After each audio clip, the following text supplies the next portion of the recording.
Halo brother dan sista, selamat datang di channel kami, Ruang Opini.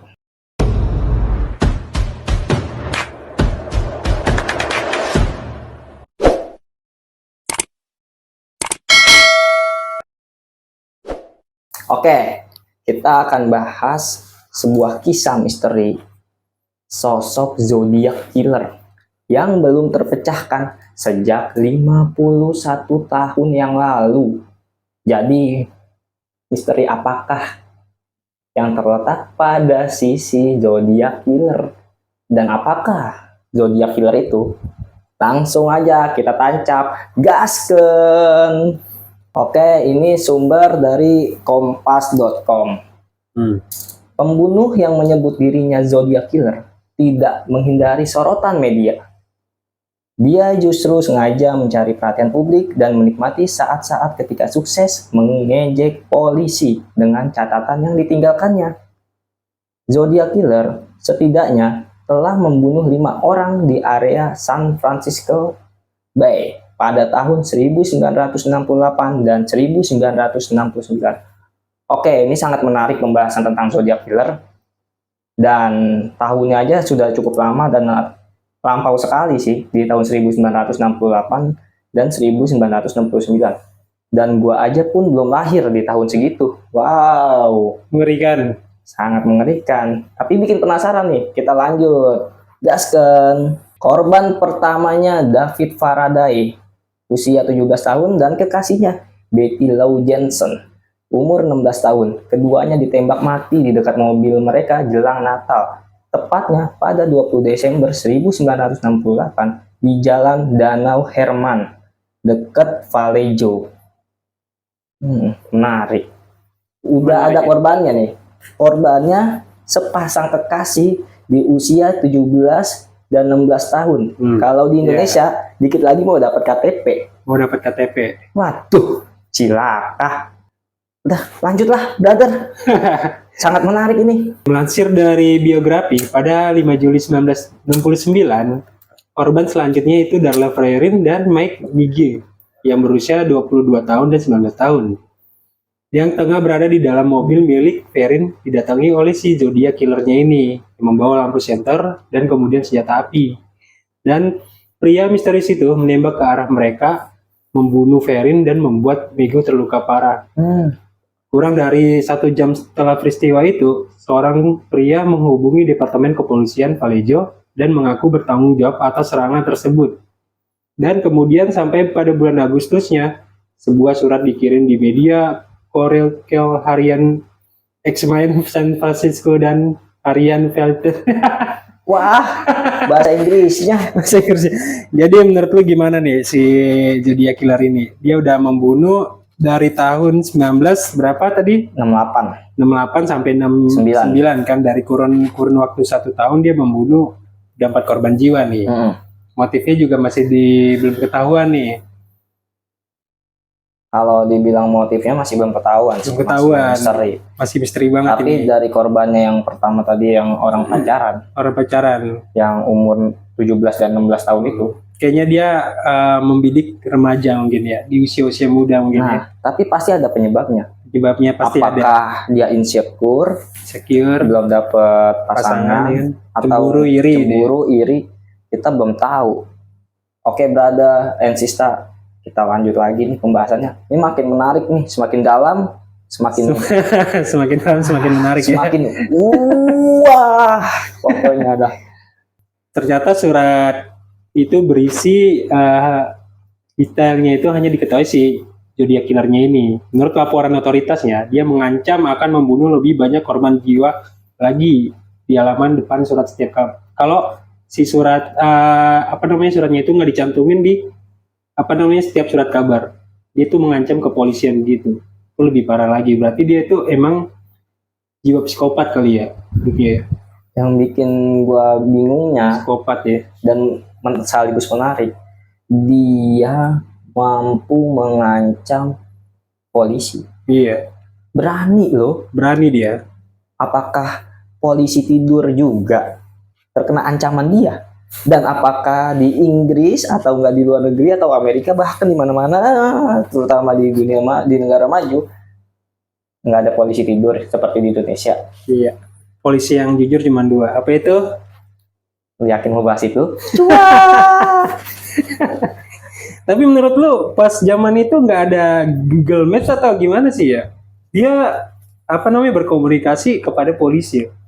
Masa nggak bisa dilacak ya? Kalau zaman sekarang kan gampang banget kan melalui titik mapnya dia di mana dia berbicara. Nah itu dia. Apa mungkin itu 50 tahun yang lalu ya? Teknologi nggak berkembang sekarang mungkin ya? Tapi kalau dibilang berkembang sih, negara maju mah udah pasti berkembang. Iya, katanya sih negara barat 200 tahun lebih maju daripada negara berkembang. Katanya. Berarti kan ibarat kata di zaman kita sekarang, Iya. dibanding sama di tahun 1968 itu udah jauh banget dia lebih maju. Iya. Apalagi dia pasti udah memiliki radar atau tidak satelit yang sudah sampai angkasa. Harusnya Paling gampang ya. tidak harus bisa dilacak. Harusnya. Seharusnya. Tapi ini masih misteri. Nah, itu dia yang bikin bingung kan.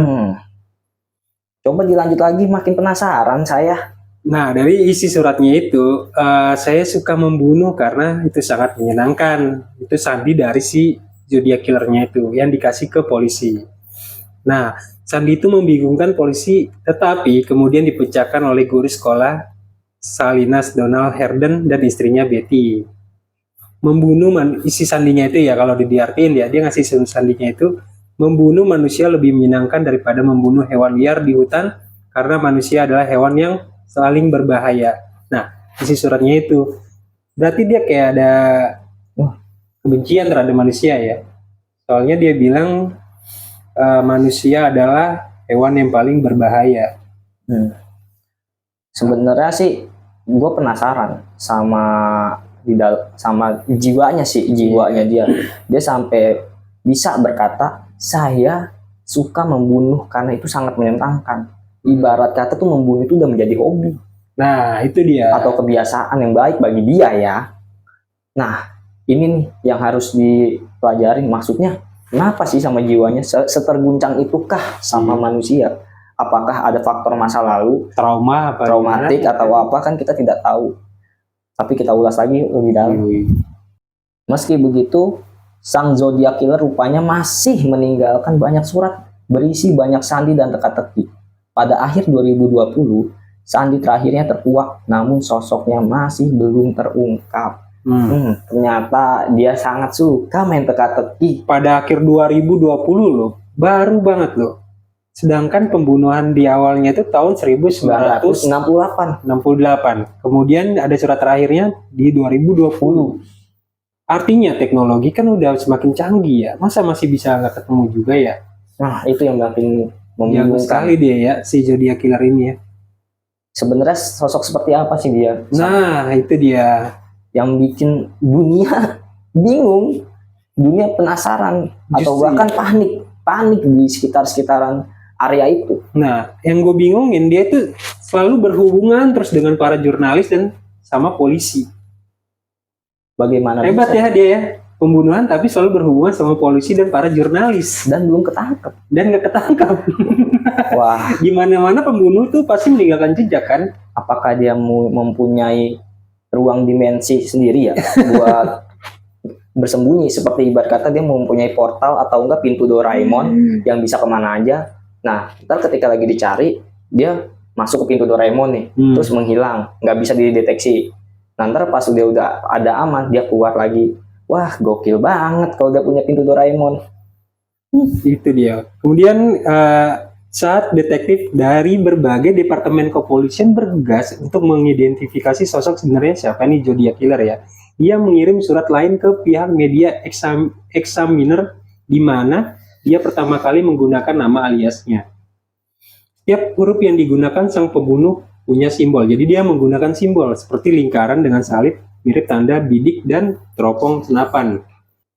Salah satu perbuatan keji, mengerikan, dan brutal yang dilakukan Zodiac Killer diantaranya adalah serangan 27 September 1969. Apa itu? Korbannya adalah si Brian Hartnell dan Cecilia Shepard, yang keduanya tengah menikmati hari mereka di tepi danau Berryessa. Kemudian melansir histori, seorang pria muncul memegang senjata memakai kostum bertudung kepala dengan lingkaran salib putih yang dijahit di dadanya seperti tanda bidikan senjata. Dia mengatakan kepada dua remaja itu bahwa dia baru melarikan diri dari penjara dan membutuhkan uang serta mobil untuk melarikan diri ke Meksiko. Nah, si pria itu kemudian mengikat pergelangan tangan kedua remaja tersebut dengan tali jemuran plastik yang sudah disiapkan sebelumnya. Namun tiba-tiba saja pria itu menyerang Brian dan sebanyak 6 kali tusukan dan di punggung, lalu Shepard juga mengalami hal serupa, 10 tikaman sampai tewas. Gokil.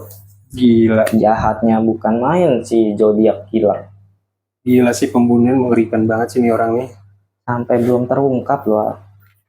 Makin menarik nih pembahasan tentang The Zodiac Killer, Brada and Sista. Oke. Makin menarik. Makin menarik. Penasaran sih tentunya. Nah, itu Karena dia. apa? Karena ini salah satu misteri dunia yang belum terpecahkan.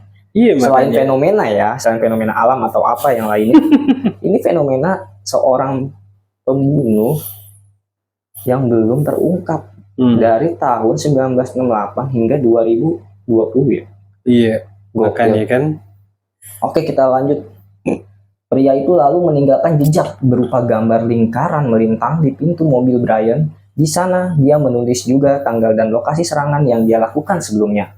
Dia juga menulis tanggal hari itu, pukul 6.30, serta simbol-simbol lain. Pada pukul 19.40, seorang pria melaporkan kepada Departemen Kepolisian Napa yang cukup dekat dengan lokasi kejadian bahwa ada pembunuhan bertingkat.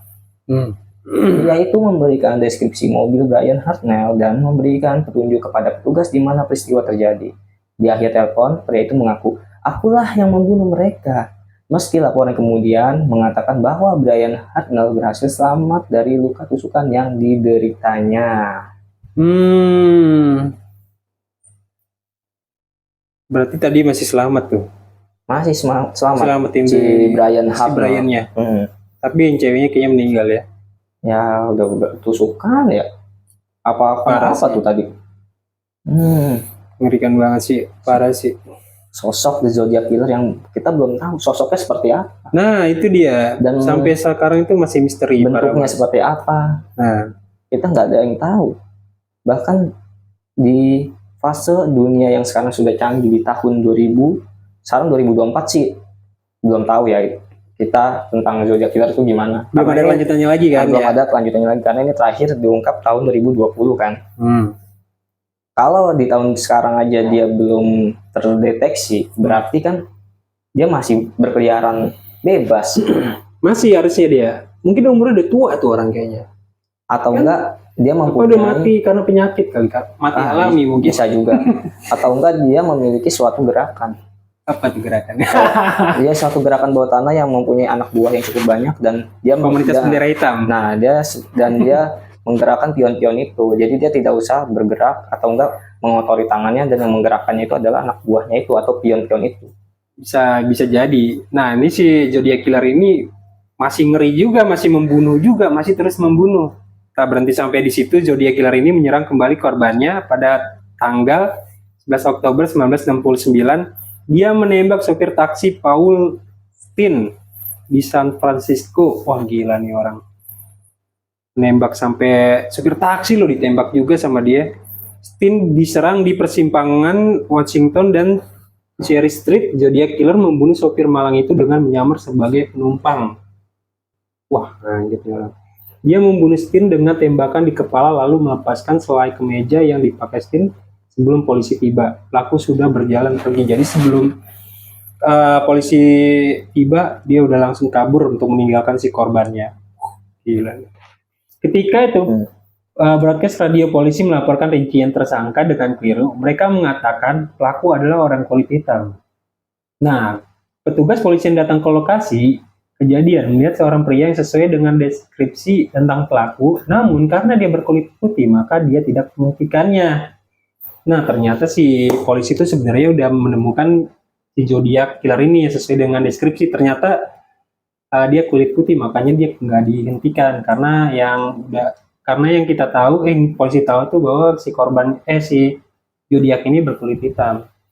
Tak lama, zodiak killer lagi-lagi mengirim amplop kepada media Chronicle, kali ini berisi kemeja dengan motif garis mirip Spin yang sudah berlumur darah. Sadis, gila. Terus kemudian pembunuh berdarah dingin itu terus melakukan komunikasi dengan polisi dan jurnalis selama bertahun-tahun. Salah satu suratnya mengancam menargetkan bus sekolah dan akan menculik anak-anak ketika mereka keluar dari bus. Wow, ancamannya sangat mengerikan. Wow, menargetkan bis sekolah dan akan menculik anak-anak ketika mereka keluar dari bus. Ternyata bukan remaja juga yang kena korbannya. Ternyata dia juga mengincar seorang anak-anak. Sangat bengis sang zodiak killer ini. Parah sih, mencekam banget berarti waktu itu ya. Iya, di fase itu tentunya sangat mencekam. Terang-terangan seorang pembunuh ngasih tahu dia akan membunuh orang lain, tapi dia belum ditemuin. Nah, mencekam banget kan. Menurut lu gimana kalau di posisi lu di sana di Amerika kan ada pembunuhan berkeliaran, dia mengancam akan membunuh terus, tapi dia belum diketahui tempatnya. Lu bisa suatu saat di mana aja lu bakal mati ya. Lagi jalan-jalan todong ya kan. Yang jelas pasti gua akan waspada di setiap keadaan. Bahkan kalau perlu, saking tiket waspadanya, gua nggak akan keluar rumah dan gua akan di kamar, tutupan sama selimut, tidur aja terus pokoknya. Kalau tips berantem gimana? Tips berantem? Penting apa? Jangan ada tembok ya? Ya, yang penting belakangnya ada tembok. Ketika kita ketemu zodiak killer, belakang kita tembok nih. Ya kan, kita nggak dibokongin dari belakang, nggak dipukul 10 zodiak killer nggak masalah ya? Iya. Nggak masalah ya? Yang penting ada. Yang penting belakang tembok. Gue pernah mendengar kata-kata dari seseorang. Apaan tuh? Ketika kita di situasi yang tidak mendukung ada orang yang ingin jahat kepada kita, kita cari sebuah tembok untuk kita bersandar. Untuk apa tuh? Untuk kita melawannya. Kenapa ada tembok? Supaya tidak dibokongin dari belakang. Masuk akal. Nah, kita mau berapa orang di depan, kita bisa lawan. Walaupun belakang kita tembok. Tapi ya hasilnya tentunya sama-sama aja, bakal bonyok juga, orangnya banyak yang ngeroyokin ya kan. Mau gimana juga tetap ayo bonyok ya bonyok. Juga akan mengancam lebih banyak lagi korban. Namun meski detektif mencurigai beberapa kasus yang serupa, mereka tidak bisa lagi membuktikannya. Surat-surat dari zodiak killer berakhir pada tahun 1974. Di surat terakhirnya, sang pembunuh mengatakan bahwa dia menonton film The Exorcist. Dia mengatakan film itu adalah komedi satir terbaik yang pernah dia saksikan. Dia mengakhiri surat itu dengan menghitung pembunuhan yang diklaim telah dilakukannya. Oke, brother and sister, kita cukupkan pembahasan zodiak killer karena sangat panjang dan akan dilanjutkan di part selanjutnya. Ya. Oke, sampai jumpa dan bye-bye. Bye.